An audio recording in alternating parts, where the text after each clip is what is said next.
안녕하세요. 출애굽기 21장입니다. 내가 백성 앞에 세울 법규는 이러하니라. 내가 히브리 종을 사면 그는 6해 동안 섬길 것이요. 일곱째 해에는 몸값을 물지 않고 나가 자유인이 될 것이며.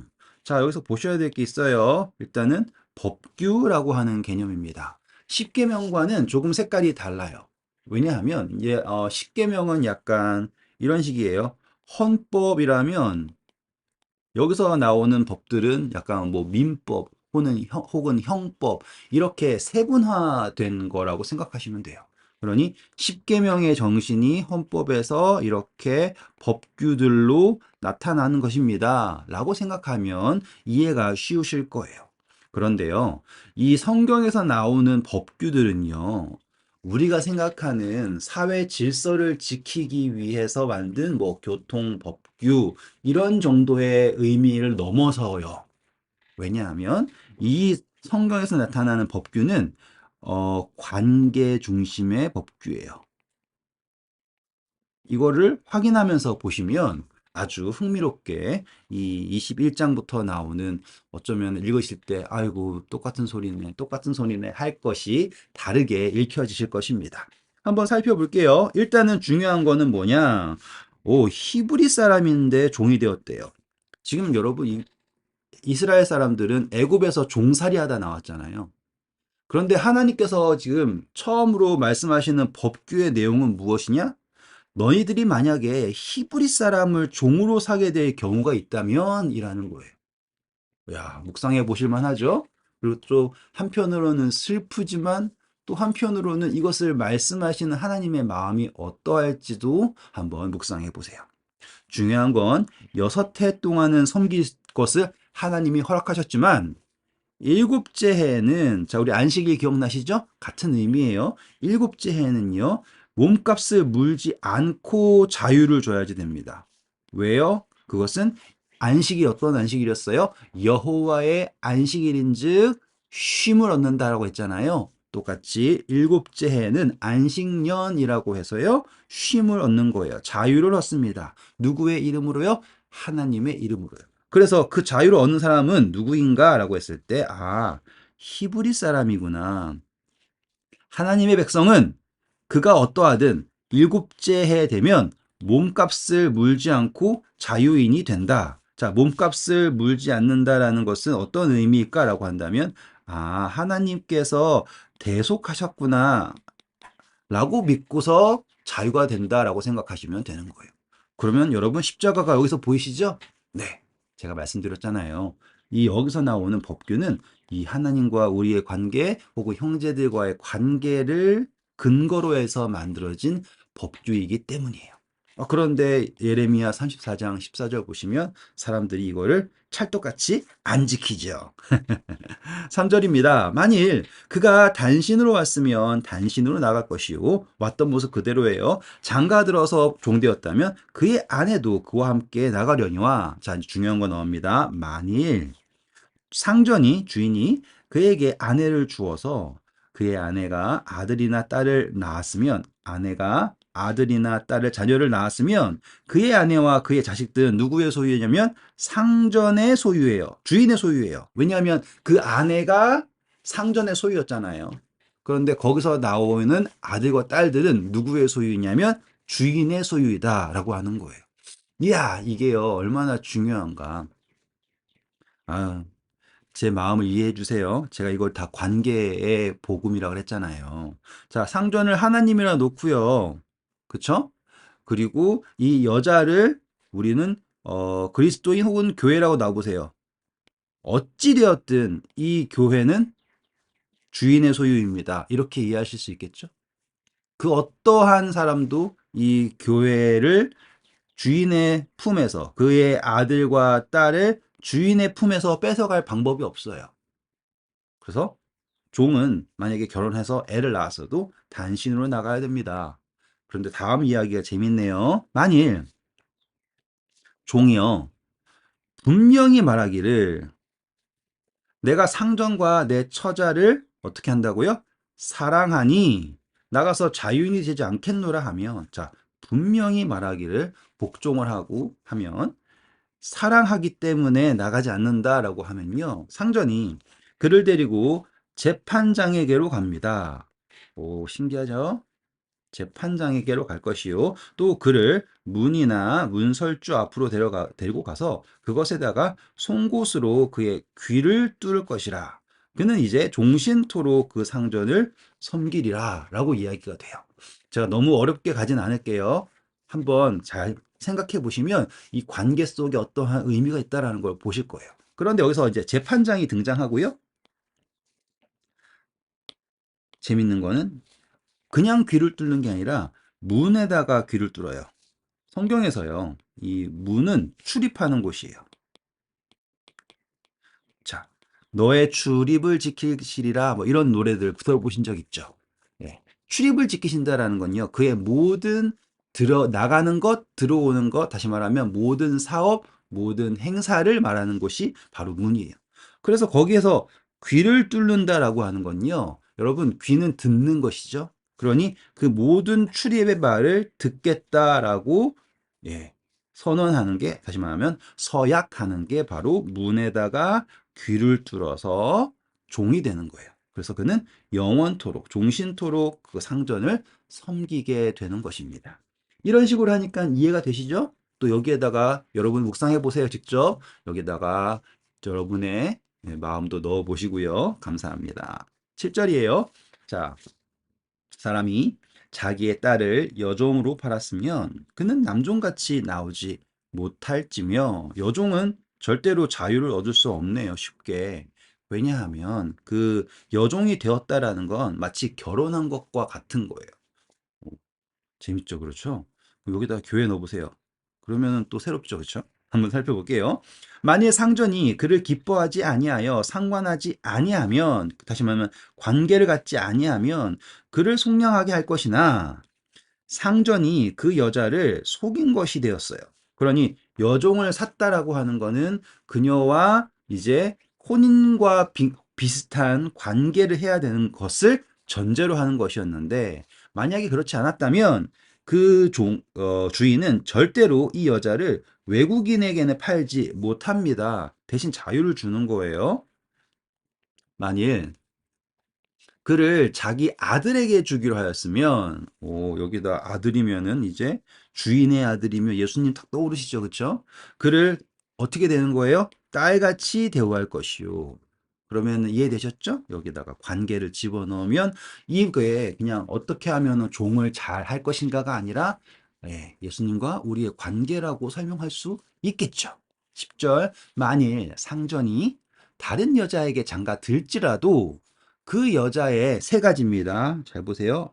뭘 보조해 주냐면 음식과 의복과 동침하는 것을 끊지 말 것이요. 이 세 가지 의무는 주인에게 있습니다. 만약에 이 세 가지를 시행하지 않잖아요?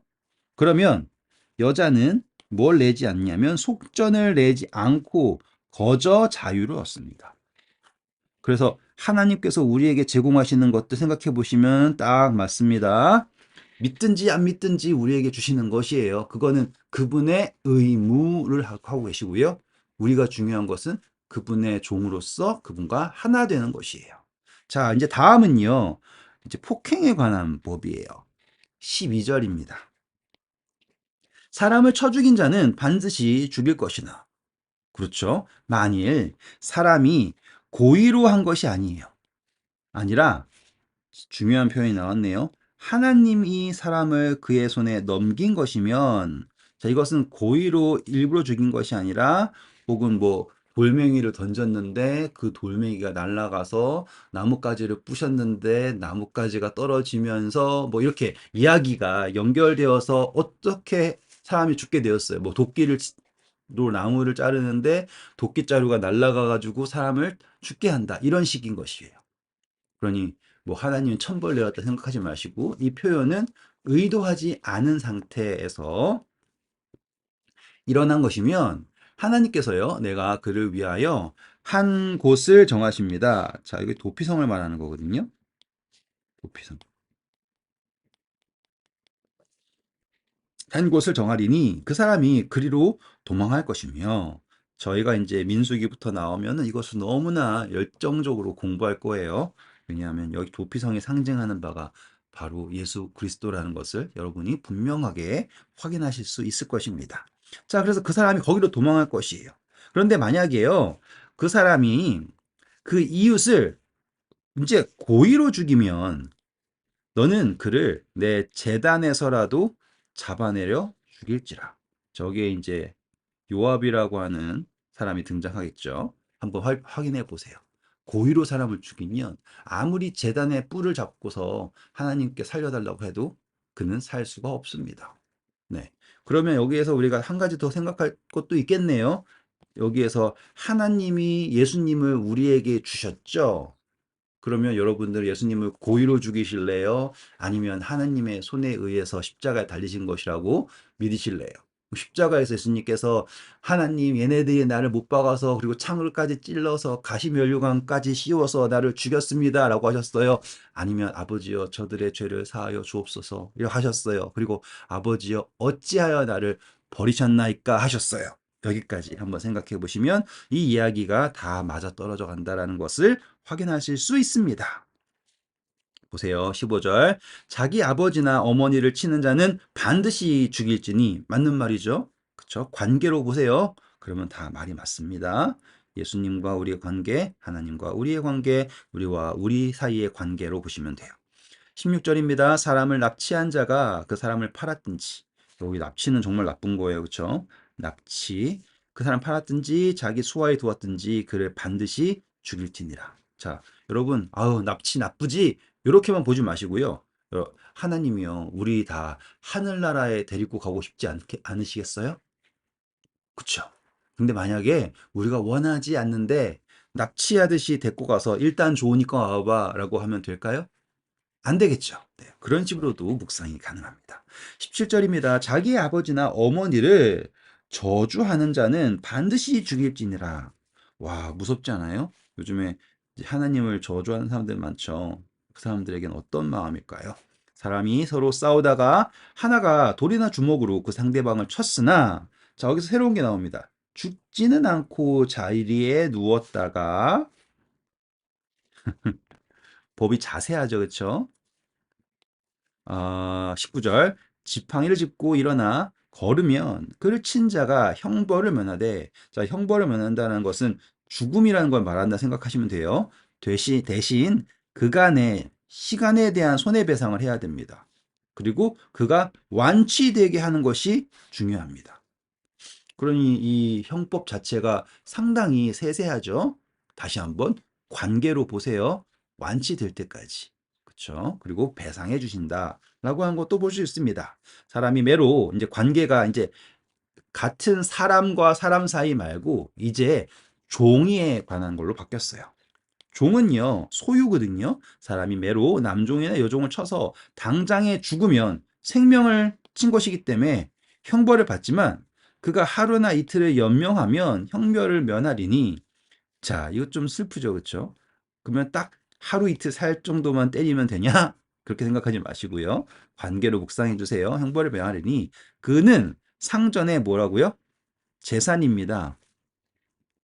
자, 제가 이거를 어, 너무 야박하게 해석하고 싶진 않지만 죄의 삭은 사망이었어요. 그래서 이 선악과를 먹고 하나님께서 말씀하시기를 선악과를 먹는 날에는 정령 죽으리라라고 했잖아요. 근데 그 순간 죽어버렸나요? 그렇지 않았죠. 네, 죄송해요. 저도 이거를 적용을 안 하고 싶었는데 적용이 되니까 이해가 되더라고요. 우리 인생이 길어야 70, 80이지 않습니까? 그거에 하루 이틀 아니에요? 그 영면하고 있어요. 라고 생각하면 어떻습니까? 네. 그리고 우리가 하나님의 재산이잖아요. 이렇게 생각하면 너무 야박하게 하지만 중요한 거는 우리가 이렇게 겨우 삶을 영면하고 있을 때 예수님이 우리를 버리지 않으시고 직접 오셔서 우리 대신 우리의 형벌을 지시고 그리고 우리에게 생명을 주셨다라면 또 이 이야기가 우리에게 깊은 묵상을 주는 이야기가 될 수도 있을 거라고 생각을 합니다. 22절이에요. 사람이 서로 싸우다가 이제 또 새롭네요. 임신한 여자예요.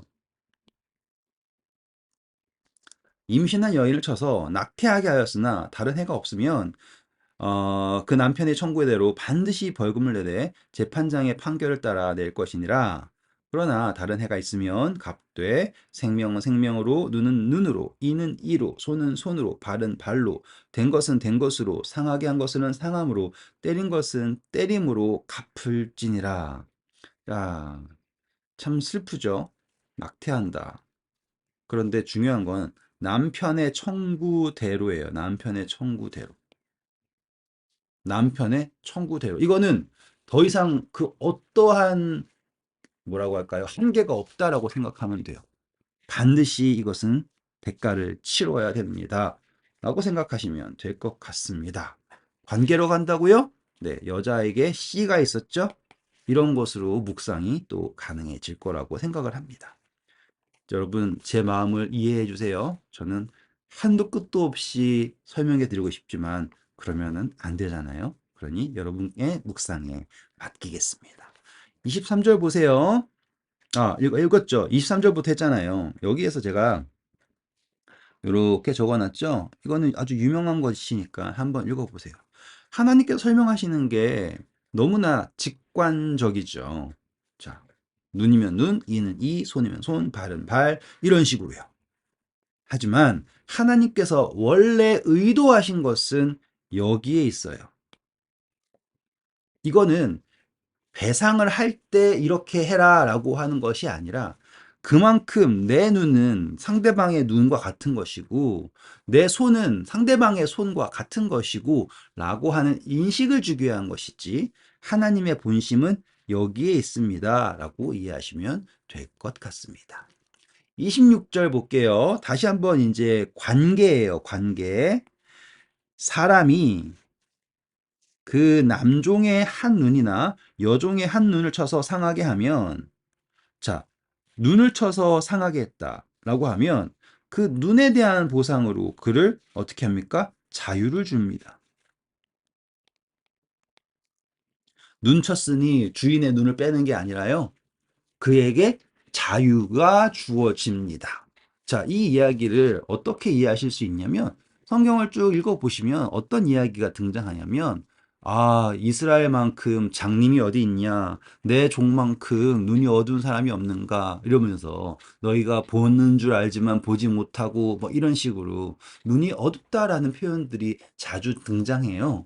그런 것을 적용한다면 또 새로운 이야기가 될 수도 있을 거라고 생각합니다.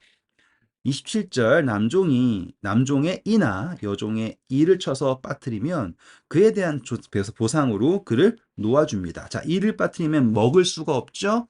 그렇기 때문에 자유를 준다. 논리가 이렇게 보이시지 않습니까? 뭐 다리가 부러져서 자유 준다가 아니에요. 보지 못하고 제대로 먹지 못할 때라고 한다 생각하면 될 거라고 생각합니다. 28절이에요. 자, 소가 남자나 여자를 받아서 죽이면 그 소는 반드시 돌로 쳐서 죽고요. 그러면 소가 사람을 받는다라는 것은요, 마치 신성모독과 비슷한 거예요. 신성모독이 돌로 치거든요. 비슷한 취급을 하는 거예요. 그리고선요, 돌로 쳐서 죽인 것은 그 고기도 먹지 말아야 돼요. 왜냐하면 이것은 사람을 죽인 소기 때문에 소는 이퀄 종이라고 생각하시면 돼요. 그러면 이해하시기가 쉽을 거라고 생각을 합니다. 그리고 여기서 또 다른 중요한 게 있어요. 죄송해요. 제가 계속 중요합니다 라고 하는 게 여러분 성경 그동안 읽으시면서 이러한 부분들을 묵상을 잘 하시기 어려웠었죠? 왜냐하면 이게 그냥 아유 이게 무슨 내용이야 라고 그냥 지나가기 좋은 내용들이잖아요. 근데 하지만 제가 이것이 중요합니다 라고 하는 게 여기 속에서 하나님께서 생각하시는 방식, 하나님의 뜻이 어떻게 흘러가는지를 볼 수 있다라는 거예요. 자, 소가 잘못하잖아요. 그 잘못의 책임은 누구에게 있냐면 주인에게 있다라는 거예요. 이해하셨죠? 책임은 주인에게 있다. 또 보세요. 소가 본래 받는 버릇이 있다면 있고 그 임자는 그로 말미암아 경고를 받았으되 단속하지 아니하면 책임이 어디 있는 거예요? 남녀를 막론하고 받아 죽이면 그 손은 돌로 쳐 죽일 것이요. 이제 주인은 형벌 면한 정도가 아니라 이제 그 임자도 죽을 거예요. 관계로 보세요. 관계로. 책임이 누구에게 있다? 주인에게도 있다. 예수님께서 우리를 대신하여서 책임을 져 주셨죠? 그런 걸 보시면 돼요. 만약 그에게 속죄금을 부과하면 무릇 그 명령한 것을 생명의 대가로 낼 것이요. 자, 아까 낙태했을 때와 같죠? 말하는 것이 대가예요. 그 대가를 무조건 내야 됩니다. 아들을 받든지 딸을 받든지 이 법규대로 그 임자에게 행할 것이며 소가 만일 남종이나 여종을 받으면 자 이제 새로운 조건이에요. 일반 사람 말고요. 남종이나 여종을 받으면 소 임자가 얼마를 내냐 보세요. 은 30세겔. 은 30세겔을 그 상전에게 줄 것이요. 소는 돌로 쳐서 죽일지니라. 은 30세겔 보시면 쫙 보시면 마태복음 26장 15절 예수님께서 은 30에 팔리시죠? 그러면은 그 가치가 어떤 가치? 어, 종 대신 우리를 대신하여 종의 속전을 내신 것. 우리가 그때 요셉이랑 종의 몸값 했을 때 예수님이 여자의 몸값은 은 30이었다고 하면서 여자인 우리를 대신하여서 속전이 아니었죠. 우리를 대속하신 예수님의 몸값이 은 30이었습니다. 라고 했었고, 여기에서는 종으로서 우리를 대신하여서 돌아가신 예수 그리스도를 볼 수 있는 게 이러한 관계의 법을 통해서 알 수 있게 되는 거예요. 어때요? 묵상할 만하죠, 그쵸? 성경은 모든 것이 다 묵상이 가능한 것이고요. 모든 것이 다 예수 그리스도와 우리의 관계를 예표하고 있다라는 걸 생각해 주시면 감사하겠습니다. 33절 사람이 구덩이를 열어두거나 구덩이를 파고 덮지 아니하므로 소나 나귀가 거기에 빠지면 그 구덩이에 누구요? 주인이 잘 보상하여 짐승의 임자에게 돈을 줄 것이요. 죽은 것은 그가 차지할 것이니라. 이것도 관계로 보시면 보여요. 이 사람의 소가 저 사람의 소를 받아 죽이면 살아있는 소를 팔아 그 값을 반으로 나누고 또한 죽은 것도 반으로 나누려니와 그 소가 본래 받는 버릇이 있는 줄을 알고도 버릇이 있는 줄 알고도 그 임자가 단속하지 아니하였으면 그는 소를 갚을 것이요 죽은 것은 그가 차지할 것이니라. 네, 오늘 이 하나님께서 주신 법규 어려운 것 같았지만 보시니까는 어떠한 커다란 맥락이 같이 흐르고 있다라는 걸 보실 수 있었죠? 네. 항상 성경에서 예수 그리스도를 발견하시는 저와 여러분 되길 바랍니다. 네, 오늘도 수고하셨고요. 좋은 하루 되세요. 감사합니다.